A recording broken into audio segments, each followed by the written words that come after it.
Hello and welcome to Sri Lanka 99.94 Cricket Every Day. My name is Mark Machado from the Mirrorly End, and I'm joined, as always, by Estelle Devon from the Paparay. Sri Lanka 99.94 is your new home for Sri Lankan content and will be dropping into your podcast feed on YouTube or the 99.94 app several times every week. So do please rate, review, and subscribe. Thanks for joining Cricket's Conversation.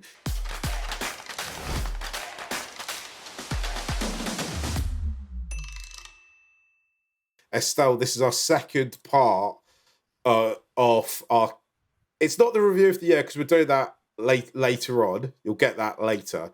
But we're looking today at Sri Lanka's top 3 bowling performances of the year. I want to say bowling spells, but that's not quite right.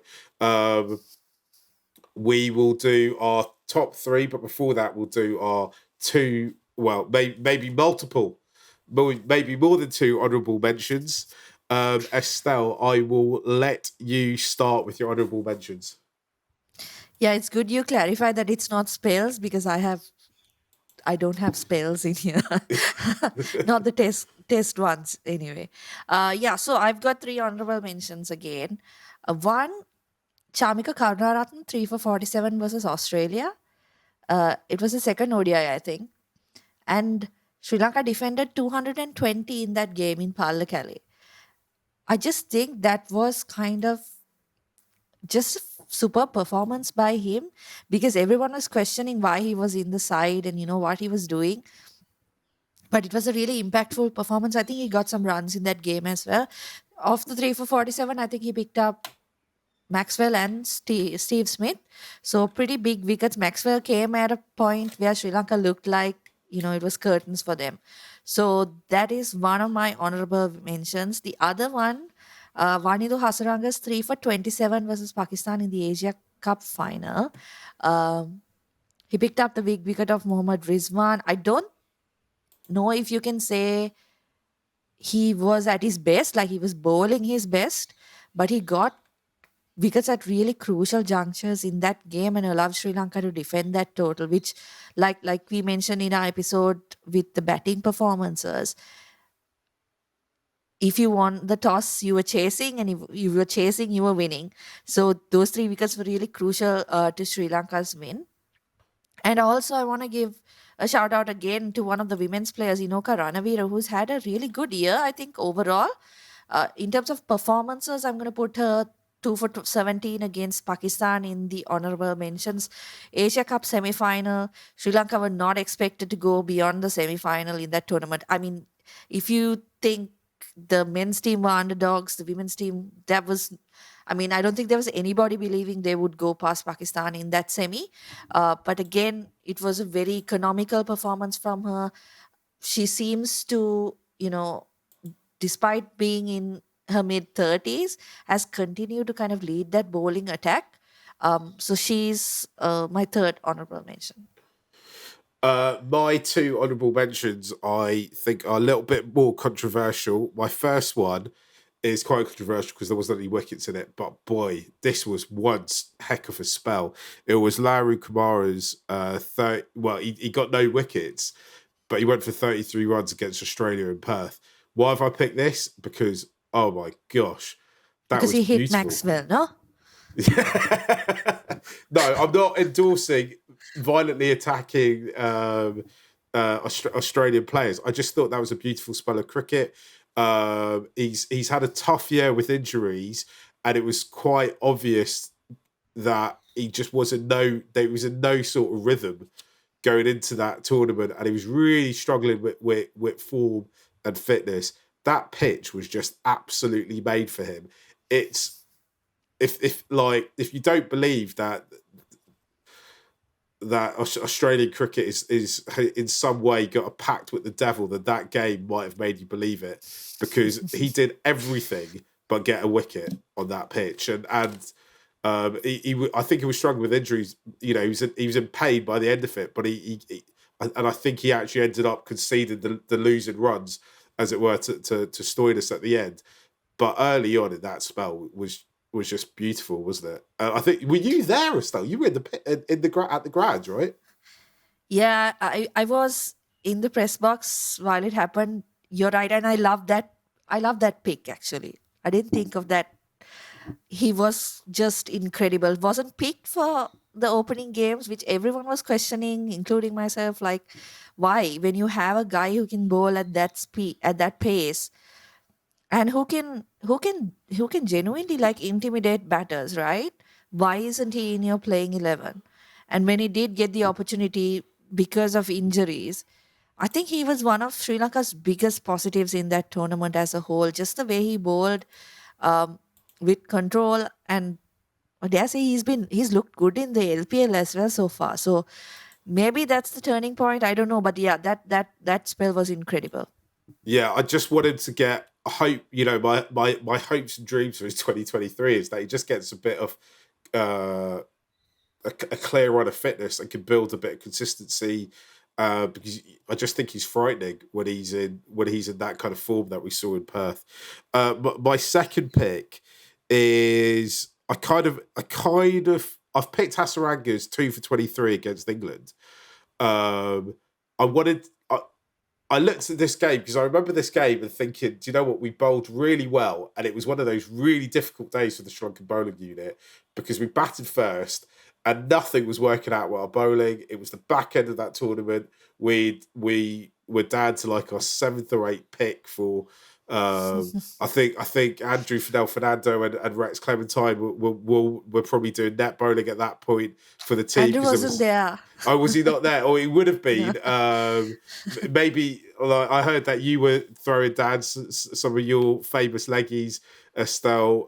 We were really like actually when you look back at we'll look back at the on the World Cup in our review of the year, but it wasn't a very happy time for that squad, and they were struggling with bowlers. And I just thought the team did really well, and that was probably the standout figures in Sri Lanka's bowling, even though they ended up losing the game. I just kind of wanted to give it a mention because I remember coming away from that and I really felt bad for the bowlers. And we discussed how because the game plans were constantly being ripped up, they were having to bowl all over the place, and Hasaranga wasn't. In fact, I think he's actually the only one that ends up bowling to his strengths all the way through. Tikshana was basically bowled probably, if you go back and look at it, bowled all 20 at some point, bowled all 20 overs during that tournament. So those were my 2 honourable mentions.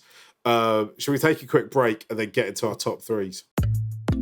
You're listening to Cricket's Conversation on 99.94. Whatever your team, we have the show for you on podcast, YouTube, or on the 99.94 app. We have India, England, South Africa, West Indies, and now Sri Lanka covered. If you want to find us, the best way is to follow us on social media at 9994DM by downloading the 9994 app or Google 99.94 on podcast. We speak cricket. So Estelle, we're into our top 3. Who were your number 3 and number 2 picks for bowling performances of the year? Okay, so like your controversial, honorable mentions, I think I'm not sure many would have picked this in their top 3, but Dilshan Madhushankar's 3 for 24 versus India. I just still can't get over that dismissal of Virat Kohli. It's in my head, right? I can see it in my mind if I close my eyes. So that performance, I think for a youngster coming into that tournament, coming up against a batting lineup like what India possesses, and we shouldn't underestimate what kind of effect that can have on a young bowler, right? Coming up against some of the best batters in the world, it's a pressure situation. Sri Lanka can't afford another loss. And to bowl the way he did and just put them under so much pressure, I thought was pretty incredible. And it was kind of like for him personally, I feel like it's probably one match that really got him noticed in terms of, franchise leagues and stuff, because there's no better team to perform against, right? You do well against India and all eyes are on you. So it could have gone either way. That's what I felt before the game. I thought either this game's gonna make him or completely break him, and he just ended up with a super performance, 3 for 24, just fantastic. So that's my number 3. So that's my number 3 as well, right? Oh wow. Again, for all the reasons you said, I think it's he gets picked slightly out of left field. We've done a whole episode with him, right? And we know he didn't come up a traditional path in Sri Lankan cricket. If you want to find out more, go back and listen to that episode. I don't think he played any youth cricket for Sri Lanka as well, or development cricket. He did play under Oh, did he? 19s. Um, Yeah. but more or less, he gets kind of just picked out of obscurity essentially and thrown straight into it. And I think it was his 3rd game, or he gets that key wicket of Virat Kohli. Was it 4th game? And yeah, I think I thought that was a sensational spell, and it's in him announcing himself to the world. And as you say, rightly so. If he again, he's another player. If he can find some fitness, is going to go and make a lot of money in franchise cricket, and it's well deserved, I think. What's your number 2 pick, Estelle? Okay, so my number 2 pick again. I'm expecting this to be your number 1. Prabhat Jayasurya's 12-wicket haul against Australia. I just felt, coming into that series, Sri Lanka lost the first game, were actually demolished in the first game. And Jayasuria's, I think, more than the first innings, the second innings, I think Australia were bowled out pretty much in 2 sessions. Everyone there at the game was expecting the game to go into the 4th or the 5th day. And suddenly we're packing our bags because the game's done. He's completely run through the batting order. I should also say, he got a 10-wicket haul against Pakistan, 10 and an 8-wicket haul against Pakistan. So in his first 3 games, right? So just, incredible. And I remember, I think one of the more amusing things that coming out of that was somebody saying that no matter what era you're in, a Jayasuriya is gonna screw with Australia. And so that is my number 2 pick. Okay, so that I will exclusively reveal before the break. That was my number 1 pick. I'll go into a bit more detail about it after we have the break. After I've told you my number 2. So my number 2 was Pramod Madushan's 4 for 34 in the final, which I suspect might be your number 1 pick. That final, when Sri Lanka started to bowl, was started about as badly as it possibly could for Dilshan Madushanka, but we managed to pick it all up. He got that prize wicket of Babar Azam as well, and then he got a wicket the very next ball. It's that little spell that within that his figures that really got Sri Lanka into the game and back into the game and put all the momentum on Sri Lanka's side and caused Sri Lanka to win it. And I think that winning the Asian Cup was the best part of the year for Sri Lanka if you look at it across a bird's eye view on the whole thing. Though let's take a quick break and let's discuss our number 1s and why we put them there. If you love the language of cricket and want more, then head over to the 99.94 app and you can hear all of our podcasts and cricket commentary.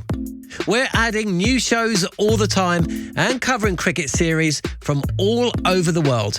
Be the first to hear all of our announcements by following us on social media at 9994DM. Welcome to Cricket's Conversation. So Estelle, I've revealed already that my number 1 bowling performance of the year was Prabhat Jayasuriya on debut against Australia. What was your number 1 pick? Surprise, it's not Pramod Madushan. It is not Pramod Madushan, although I will say, that was a phenomenal performance, particularly, again, new guy coming in, right? They haven't played situations like that. They haven't played big games like that in front of crowds like that. So that was a really good performance by him, but my pick is actually a bit left field, I think. Asita Fernando's 10-wicket haul against Bangladesh in Mirpur. The reason I picked it is because again, it was injuries, and Sri Lanka drew the first game, and the bowlers looked so flat, particularly the spin bowlers. And again, this is Bangladesh, right? This is Mirpur. Your spinners are going to take 20 wickets for you if you're going to win the game. But lo and behold, Rajitha and Asita Fernando are the top performers for Sri Lanka. I thought that's what made that performance special, because nobody was expecting that kind of performance from him. I will say I thought that Rajitha bowled better than him in some periods of that game, particularly in the first innings where he picked up 5 wickets. But just to close out that game against Bangladesh, where it looked like the pitches would be completely in the favor of either the batters or the spin bowlers, to get a 10-wicket haul in those conditions, not having regular test matches, playing in difficult conditions for fast bowlers, just injured, coming back from injuries, all that together, I thought made that a really special performance by Asita. Yeah, actually, that probably is definitely in the top five, definitely for Sri Lankan bowling performances for this year. I picked Pramath Jayasurya's 12 wickets against Australia. I think the context around it for me gave it more prominence. The fact that he's been somebody who has been doing it in Sri Lankan domestic cricket for a very long time. He made his debut at 31. There was quite a lot of calls for a number of years there to get him to the side, and it never happened. They gave him the opportunity. He seized it with both hands. It's the I think that would have given hope to a lot of players on the island who have been in and around the international setup, but not quite made it for whatever reason. And also the fact he did it against Australia. Everything you already said stands. Doing it against Australia, grabbing the opportunity. The fact he then comes back and against Pakistan and takes even more wickets later on in the year. I think it's. I'm in two minds. Did the SLC put him in just at the right moment when he's at the peak of his powers, or has he been robbed of maybe 100 or so test wickets that he could have got previous to this? That's a debate for people to have in the bars and coffee shops of Sri Lanka from now till the end of time, right? But I really hope that we see a lot more of him in the coming years. Obviously, this would mean that we play longer form cricket, because I don't think he's got an LPL contract unless I missed that. So it doesn't look like he's going to make a breakthrough in any of the shorter forms anytime soon. But yeah, that was the reason why I picked him. I picked that particular performance as the number one.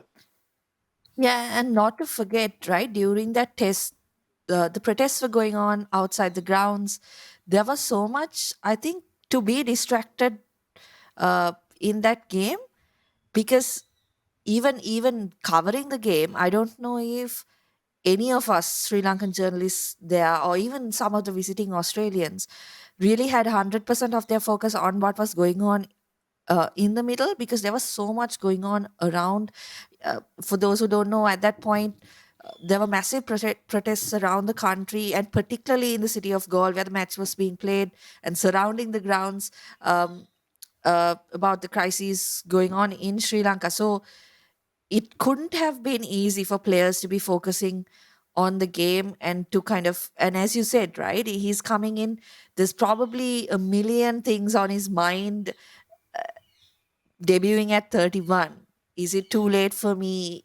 How much test cricket is Sri Lanka going to play? How much test cricket am I going to get? Do I want to break into limited overs cricket? So many things that would have been on his mind when he did get the call up. And remember, Lasith Ambuldeniya has been Sri Lanka's go-to left-arm spinner for at least the last 5 years, right? So you're kind of usurping him, getting into that spot.